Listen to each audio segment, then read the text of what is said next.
Hello, everybody, and welcome. My name is Feldman. I'm the director of the National Gallery of Art.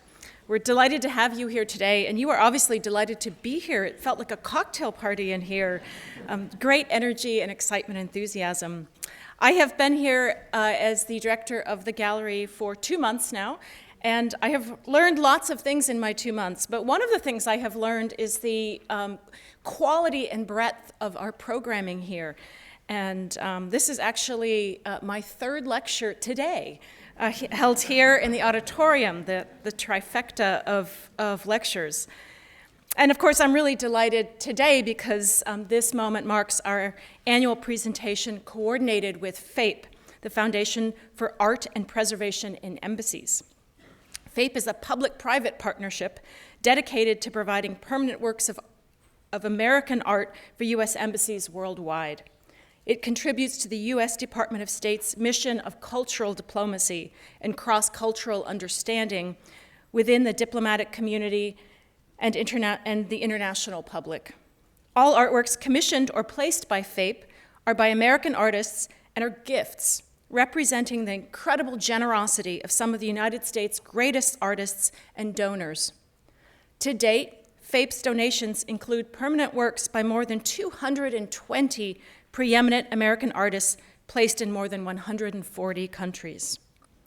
For tonight's discussion, Ken Burns in the American Story, the gallery is honored to host filmmaker Ken Burns and David Rubenstein, co-founder and co-CEO of the Carlyle Group, chairman of the Kennedy Center for the Performing Arts, chairman of the Smithsonian Institution, and in his spare time, he's a trustee of the National Gallery of Art. Mr. Burns has been making documentary films for over 40 years.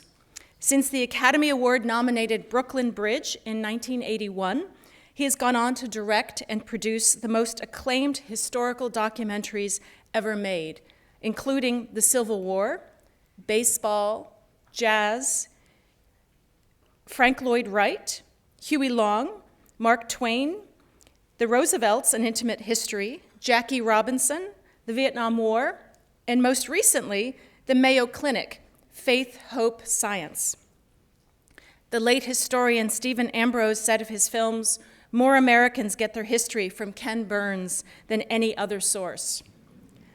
Mr. Burns' films have been honored with dozens of major awards, including 16 Emmy Awards, 2 Grammy Awards, and 2 Oscar nominations.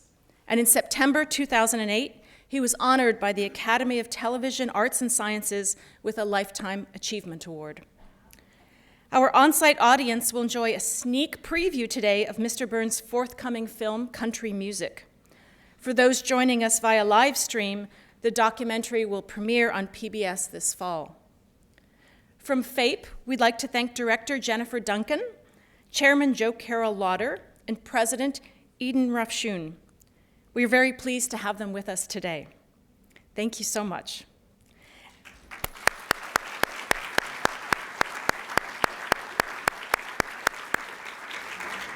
And now it's my great pleasure to introduce David Rubenstein to the stage.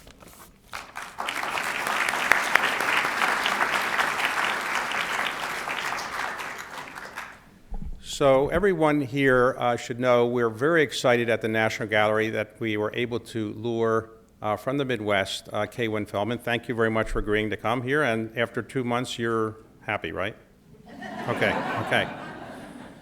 So I just want to mention the other trustees of the National Gallery of Art. There are only 5 trustees, and I think 4 are here. So Rick Beinecke is here. Rick is their chairman, or is the president, and their chair is Sharon Rockefeller, who also doubles as the CEO of WETA, our local public broadcasting network, which has the affiliation with Ken from the beginning and really is the principal entity that sponsors his shows. And also Andrew Saul. Where's Andrew? Andrew is here. Andrew just recovering from hip surgery, but in good shape. Andrew is the nominee to be the head of Social Security, so if you have any concerns about your Social Security, Andrew will be confirmed by the Senate shortly, and any problems you have with Social Security, he can answer them tonight. So we're very honored to have Ken Burns. Ken and I have been friends for quite some time. We've done a number of things together, and tonight what we'll do is we'll have a conversation about how he got into this, how he does the kind of documentaries and films that he does, and talk about some of the legendary ones that we all have seen. Okay?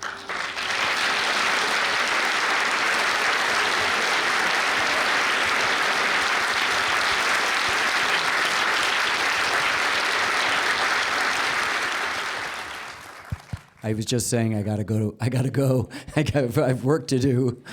So, how does it feel to have your whole life in front of you? Well, I always like to say God and funding willing, you know. So how come you've only planned through 2029? We work in kind of Stalinist 10-year plans, Okay. and so there's a good economy of scale to do that. So really it's 2030, and we sort of go decade by decade and plan it out. And there really are economies that we can take advantage of and sympathies that occur both obvious. Benjamin Franklin and American Revolution would seem to share some obvious roots. But what often happens is that disparate subjects also suggest a connection to one another. And I think maybe this is what it is. I think American history for me is a vast underground aquifer. And I stick in a well or a straw over here. But what you feel is that you're connecting to the same broad sets of themes. Okay, so when you were a little boy, where were you growing up? You grew up, your father was an academic? He was an anthropologist. He taught principally at the University of Delaware from 55 to 63 and the University of Michigan from 63 on. So I sort of was born in Brooklyn and spent the first year in France where he was studying alpine peasants, and Baltimore was in there, but mostly Newark, Delaware, not Newark, Newark, Delaware, and Ann Arbor, Michigan. So your mother died when you were only 11, and today is the 54th anniversary of her death. Yeah, I was just texting my brother. I said, 54 years is an awfully long time to be without your mother. She had cancer for the 10 years that preceded it, and so there wasn't a moment growing up that it wasn't there. And I decided almost instantaneously after she had passed away that I wanted to be a filmmaker because I watched my dad cry at a movie. And I hadn't seen him cry, not once when she was sick, not when she died, not at the funeral. And I understood that the film that he saw was called Odd Man Out by Sir Carol Weed, starring James Mason, about the Irish Troubles. Yeah. But it had provided some sort of emotional safe harbor for him that permitted him to express something. Though his life had dealt him a pretty bad hand, he had found unable to express anywhere else. So some people say, or someone has said, that you're trying to, in fact, bring back the dead by all of your history. I was struggling around my 40th birthday about something, and my late father-in-law, was a psychologist. And he said, and I told him that I never seemed to be present on April 28th. It was always approaching and then receding. And he said, and I bet you blew out your candles as a little boy thinking that she was going to come back. And I said, yeah, how'd you know? And he goes, this is the magical thinking of an 11-year-old. And what do you think you do for a living? I said, what do you mean? He goes, you wake the dead. You make Abraham Lincoln and Jackie Robinson come alive. Who do you think you're really trying to wake up? So when you were growing up, little boy, your mother's deceased at you're 11. Did you say, I want to be a filmmaker, or how did that come about? Well, when I saw my father cry at this movie, I said I wanted to make movies. And I wanted to do that. I understood, there's emotion, which is sentimentality and nostalgia, and that's not, it's pretty superficial, but there's deeper emotions that all of us sort of seek in our life. Most of our day-to-day is 1 and 1 equaling 2, but most of what we want is 1 and 1 equaling 3 in our faith, in our art, in this building, in so many other aspects of our life. And I just felt at that moment I'd seen something happen to my dad. That meant, though, David, that I would be John Ford or Alfred Hitchcock or Howard Hawks. But I ended up going to Hampshire College, a brand new school in this. Well, you could have gone to University of Michigan. Yep. Largely for free. Yes. And for free. And Yep. what did your father say? It was a kind of good luck. Hampshire was then the most expensive college on earth in the fall of 71. The room, board, and tuition was a staggering $4,730. That was $30 more than Harvard room, board, and tuition.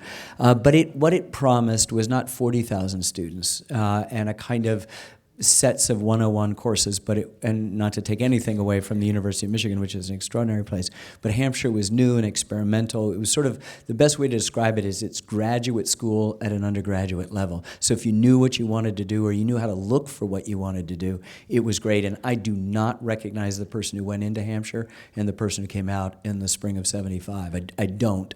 And I started my own company then, and I got my DNA rearranged to do documentaries as well as... You started your own company called Florentine Films. Yes. And you started with people from Hampshire College? Right, a couple classmates, yeah. And where did the name Florentine come from? So Hampshire College is in Amherst, Massachusetts. It's part of a 5-college consortium. One of those colleges is Smith, which is in Northampton, and a suburb, if that's the right technical term in New England, of Northampton is a town called Florence.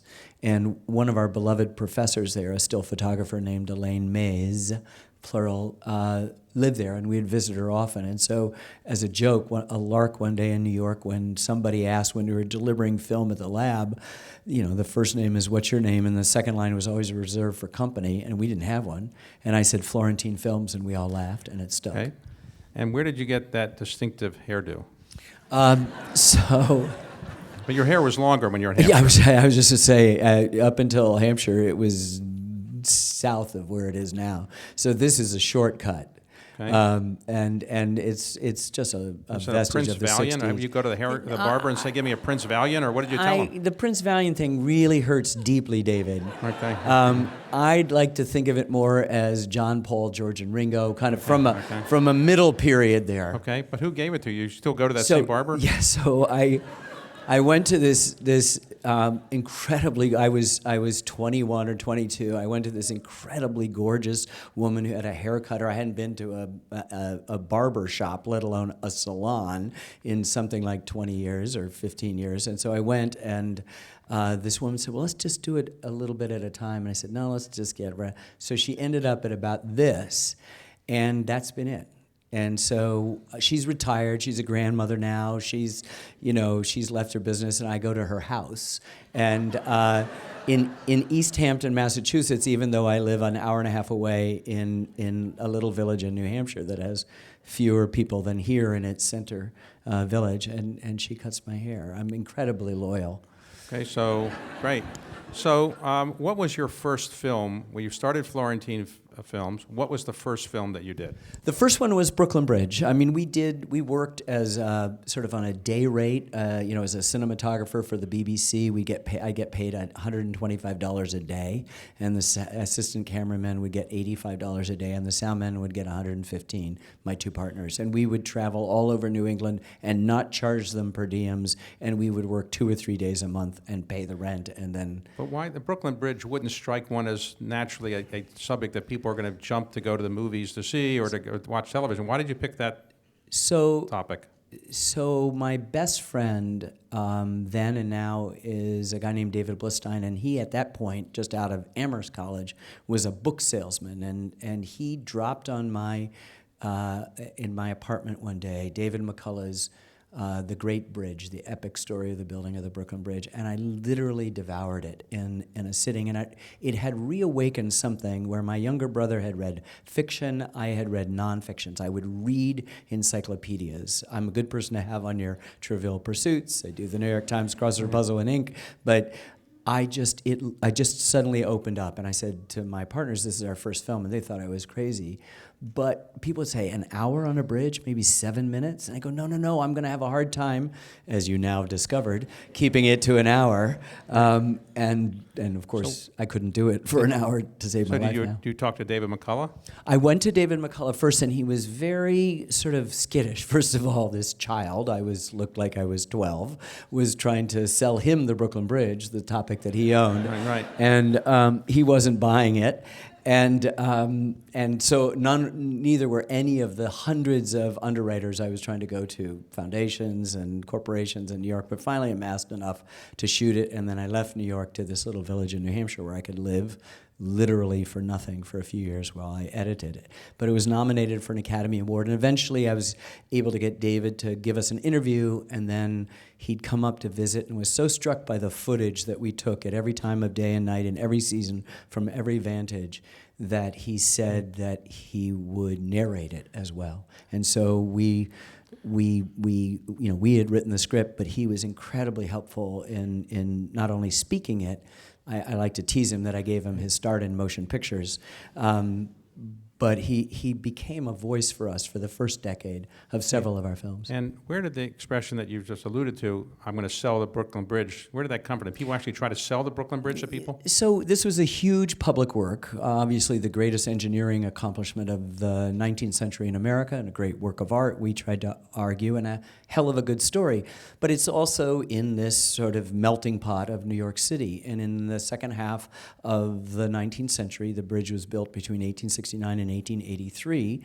New York had, millions of immigrants passing through, and it became a kind of article of faith, but also kind of a joke that you would take a gullible immigrant and say that this was a public work and it was possible to subscribe to this, and that if you pay me, I will give you this certificate saying you are a part owner of the Brooklyn Bridge. And so it became very much part of the joke, but also part of culture that you sold people the Brooklyn Bridge. Oh, you mean you can't buy it? I thought It is the epitome of gullibility. Okay. Are you trying? I tried Talk to to buy me one. afterwards. Okay. I think I've still got some stock I can Okay. sell you. Yeah. So now the technique you developed there and that you used in the subsequent films was one that you more or less pioneered, which is to have kind of still shots, music, narration, and a voiceover. Is that the technique you more or less pioneered, or where did you get it? I think, we all stand on the shoulders. You can't say that you start from zero. But I think what we tried to do was engage that person who is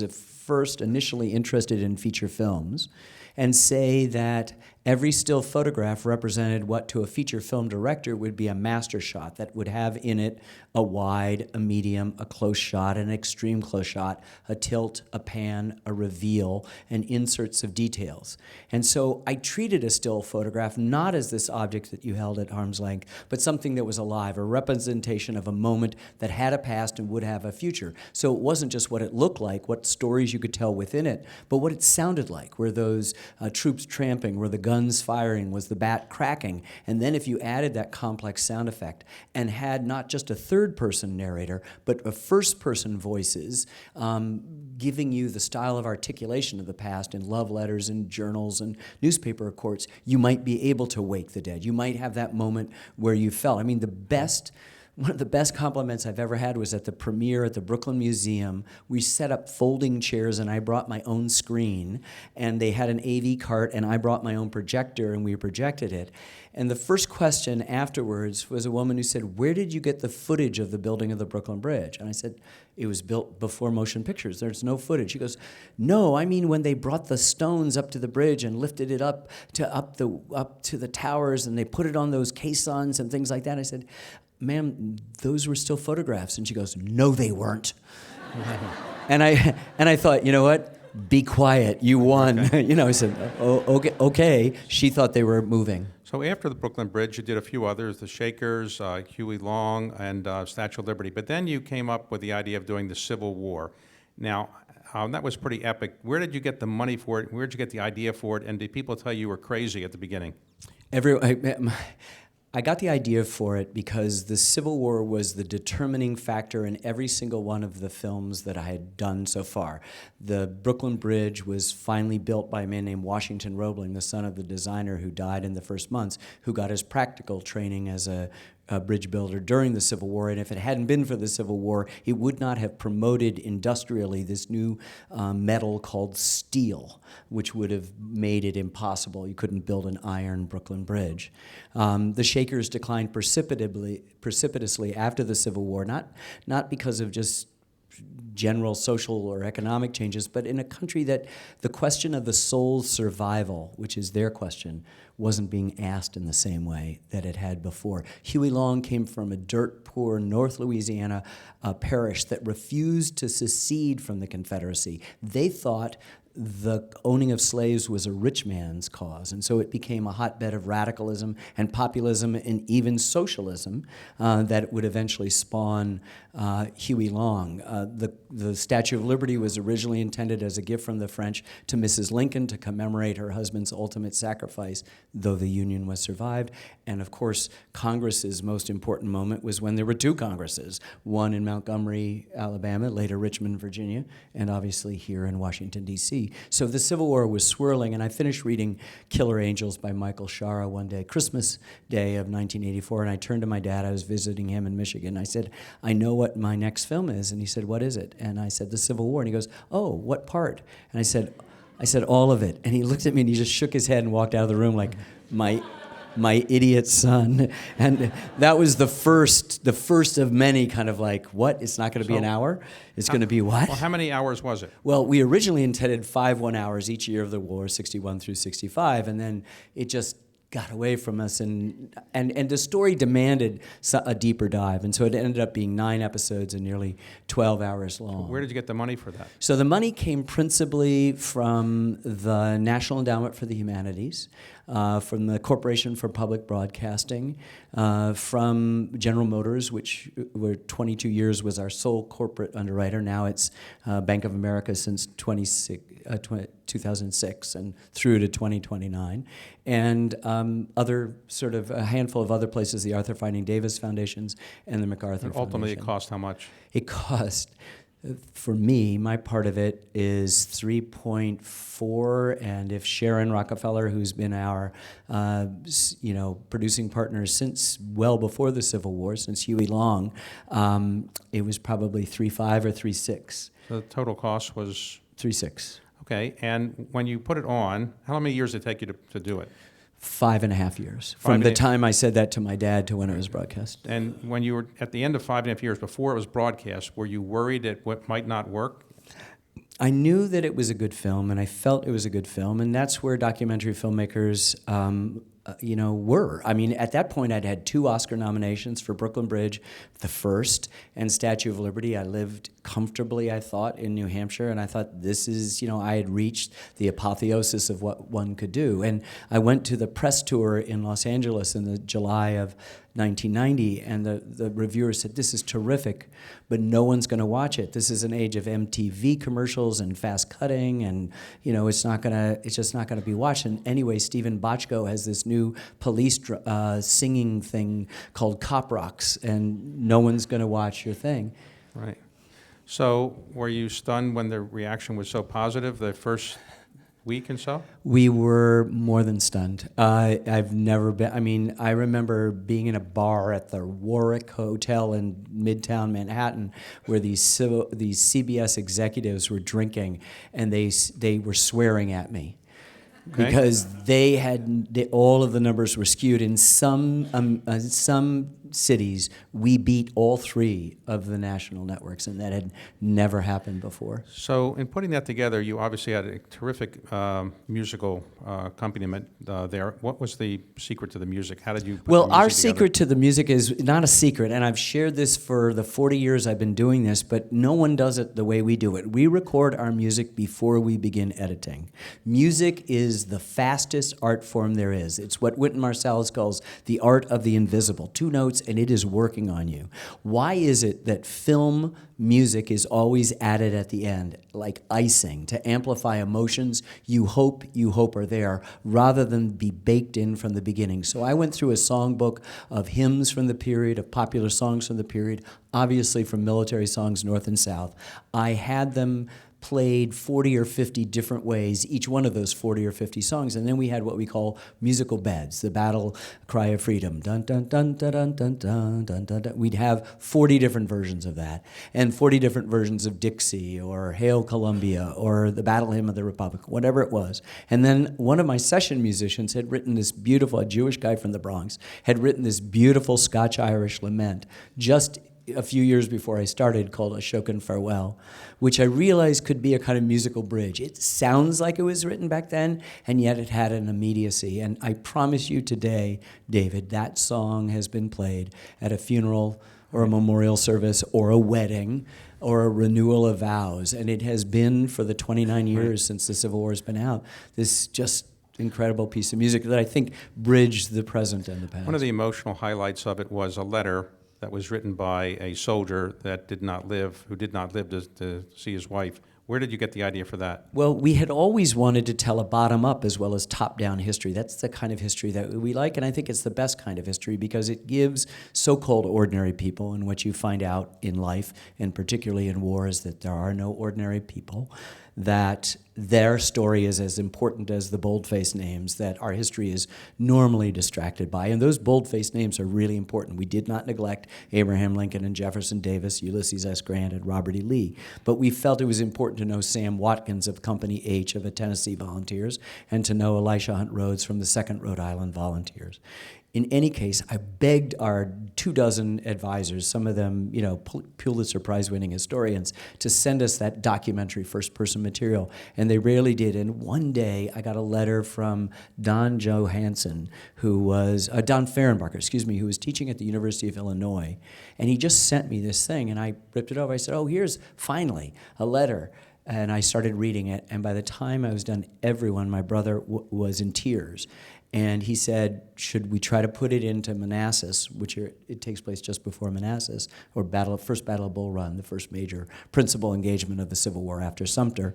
And I said, no, put it at the end of episode 1, when we're past that and we're looking back and understanding from both sides' points of view that this was no longer going to be, as people would joke, a 90-day war. Washingtonians came out with picnic baskets to watch the Union romp of the Southerners, and for a while that was happening, and then it didn't happen. They rallied around a group of soldiers led by Stonewall Jackson. Look, there's Jackson standing like a stone wall, and the Union Army retreated, and they got caught up with the visiting picnickers, and it was a rout. And so at the very end of the episode, you realize, uh-oh. And I played that letter. It is from a man named Sullivan Ballou to his wife Sarah back in Smithfield, Rhode Island. And he talks about love, which is a 4-letter word for most of us, and difficult to talk about. But he talks about love of country. He talks about love of government, not a fashionable thing. He talks about love of cause. He talks about love of family. He talks about love of wife and of children and of an enduring love that he felt that he shared with her.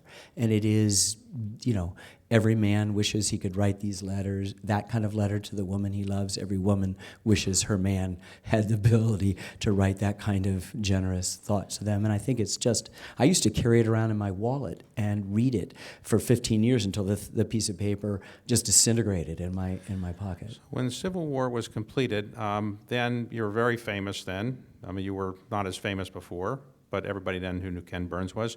So somebody in your situation could have said, now I'm going to Hollywood, and I'm going to make Steven Spielberg or George Lucas kind of movies that are going to make me really, really rich. Because I assume you did not become a billionaire out of the Civil War. I did not. And why did you not go to? I was courted. I really like the idea of PBS, public broadcasting, we know, and the S is not system, it's service. All right. And I like the fact that every film that I've put out with PBS, with WETA, has been the director's cut. And I know that even A-list director friends that I have in Hollywood complain, that we didn't have enough money to do this, or I couldn't use this person, or they wouldn't let me use that. And I've never had that excuse. I mean, if you don't like any one of these films, it's all my fault, and I will completely take responsibility. And I never thought, in all of the things that have come over the transom in the 29 years since the Civil War, including just recently where someone had seen an early, press screener of the 8 episodes and 16 and a half hours of country music, and he said, "This is so great. I can go to a streaming service and I can get you 9 figures for your back catalog and for all the things you're doing." And I just said, you know what? It's so tempting, but I don't want to do that, because there is no other place on the dial, that ages me, where the Vietnam War, just to take one of the films, but I would say it apply to all of them, could be made. I could go and say, with my reputation, to an Amazon or a Hulu, and I don't want to, unfairly, diss them, and say I need $31 million to do a history of the Vietnam War. They'd give that to me. But they wouldn't give me 10 and a half years to do it, which is how long it took. And so our film represents still, a year and a half after its broadcast, the aggregation of the latest scholarship across 30 or 40 different categories. So today, you are not a fabulously wealthy person, but you have no regrets because you're doing things you love doing. And exactly, and I think we measure, as you know as well as I do, we measure riches in so many different ways, right. And that it's super important for me to live in New Hampshire, to have a relationship with my children, to be, who I am, and have the kind of co-work. And the other thing is, I don't make these alone. I am not the one-man band with the oompa and the cymbals and the drum and all of that. There are many, many talented people who deserve to be here, sitting here with me, and I'm just like the conductor of a really good orchestra. But you don't require them to have the same kind of haircut or thing like that? Nothing like that. No, they're liberated from that. A few do, but I don't think it's in any emulation. It just may be a cultural thing. One of the other epic movies that you've done, or documentaries, is on Vietnam. You alluded to that. How long did that take, and how much did that cost? 10 and a half years, $31 million, and again, it would not have taken place anything else. We went into it with the idea that this was a controversial subject, but that it didn't have to be the film itself controversial, that it was possible to tolerate contradiction and undertow, as we've done in all the films, and to permit you to lift up the rug and sweep out some of the dirt and not paint or sugarcoat history as we too often do, and at the same time listen to all the different voices. And so for the first time, Americans were hearing what ordinary North Vietnamese grunts were thinking. They understood what a Viet Cong guerrilla was thinking. They understood what our erstwhile allies, the South Vietnamese, who we blame for a lot of things, were doing, and they were not as bad and as cowardly as we paint them. In fact, the bravest person I've ever met is a South Vietnamese Marine who is barely 5 feet tall. And when you see in episode 3, the Battle of Bin Gia, you'll know what I mean and what he went through. And then the whole spectrum of American opinion, from deserters and draft dodgers to heroic Marines like Carl Melantis, going up the hill, even when you know it's like Custer. So in Vietnam War, your conclusion was that the United States public was misled? Oh, I don't have to make that conclusion. It was made by its own leaders, beginning with Harry Truman and Dwight Eisenhower and John F. Kennedy and Lyndon Baines Johnson and Richard Nixon, and to a much, much lesser extent, Gerald Ford. The papers reveal it, the back-channel conversations, the tapes, most importantly. So I had a luxury in the film in which I didn't need to build as much false work and scaffolding, right, that the evidence was just there to just say. I mean, for example, it's very important for me in that film to tell you, David, that when Nixon did something good, it was important to say that it was good. It wasn't just good politics, it was good policy, like ending the draft. But when he did something that wasn't so good, I didn't have to say anything because there was a tape. I just could play the tape. Now, the Civil War, could that have been prevented in any way? Well, this is a huge philosophical, moral, ethical, and almost existential question. Many people thought that slavery would die out in a generation or a generation and a half. But you have to understand, 4 million Americans in 1861 were owned by other Americans, and they did not have a voice in that. And so it's very easy in the abstract, as we do with the Civil War because of the distance, to presume that it'd be okay to go on for another generation and a half. But I would ask you how long you'd like to do that, and you wouldn't say that, or even a decade, or even a year, or even a month, or a week, probably not even a day. You might say, put these irons on and go, holy Toledo, this is a piece of iron. I've got a set of leg irons on my desk in New Hampshire that I pick up. The weight is stunning to begin with, but they're forged, manufactured machines that have only one purpose.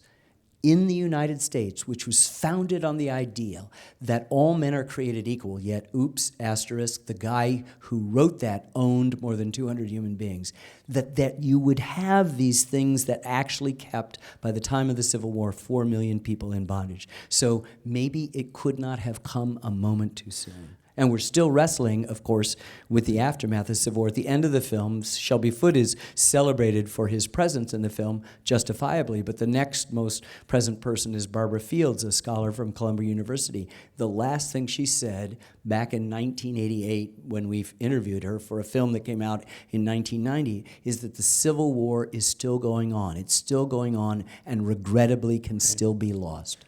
So if you could interview any American who's ever lived, who would you interview? Abraham Lincoln. And would you conclude that he is the greatest American?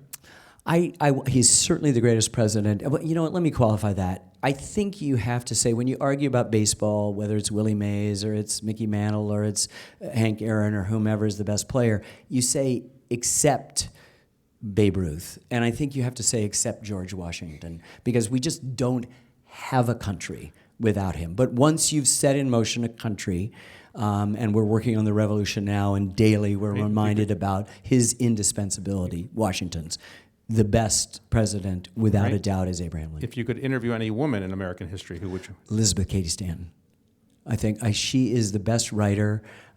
She's in the top 5 American writers of speeches, and she was married with kids, so it was the unmarried Susan B. Anthony that went out and gave the speeches, and so got a little bit more of the glory and the dollar. But it was it was Elizabeth Cady Stanton who was really, I won't say the brains behind the outfit, but this great articulator. And if you just Google the solitude of self speech and read this beautiful thing she did at the end of her life, it's poetic beyond belief. Now, despite your fame and how wonderful your documentaries are and your films, money doesn't just come out of the sky, right? No. So how do you raise money, and what is the Better Angel Society? So for up until the Better Angel Society, we raised it from 3 different sources. The corporate source, General Motors for 22 years, then for the last 13, Bank of America, and extending for another 10, about a third. And then corporate's a third, then big institutional foundations a third, and then what I'll call governmental. PBS isn't governmental money, but their money, the National Endowment for the Humanities, the Corporation for Public Broadcasting. After the '08 meltdown, I realized that I needed to add where a good deal of the wealth in America was to individuals and small private family foundations. And so I created an organization called the Better Angels Society, and its CEO and its executive director are here, Amy Berg and Courtney Chapin, and there they are. There they are.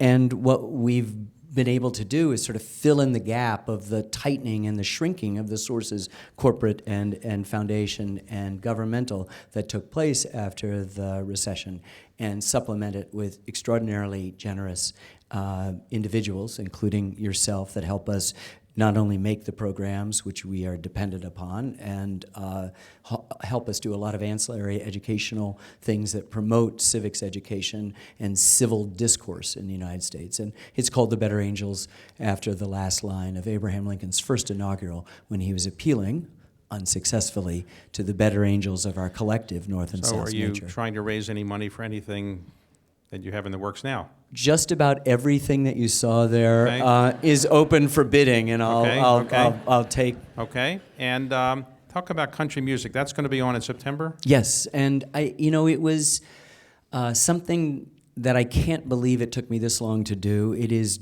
all the subjects are chosen because something hits me in the gut, and it feels like it's American history firing on all cylinders.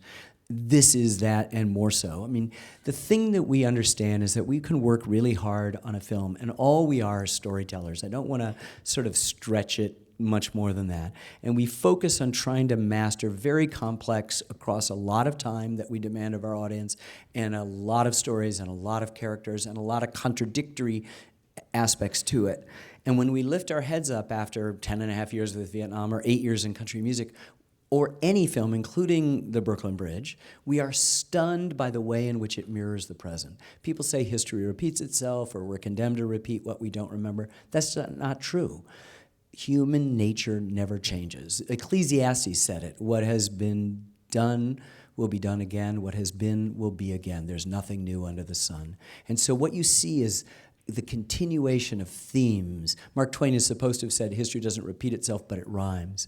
And whenever we lift up out of a project, we see those rhymes and are stunned. And so, for example, I think you and I've talked about this before, that when I was out in the summer of 2017, you remember we had a new administration in for 7-8 months, and I would start off and I would say, what if I told you I'd been working for 10 and a half years about a film about mass demonstrations taking place across the country against the current administration, about a White House in disarray, obsessed with leaks, about a president certain that the press was making up stories about him, lying, about huge big document drops of stolen classified material into the public sphere that destabilized the political equation, about asymmetrical warfare that confounded the mighty might of the United States military, and accusations that a political party reached out to a foreign power during the time of a national election to affect that election, you'd say I'd been talking about what had been going on for the last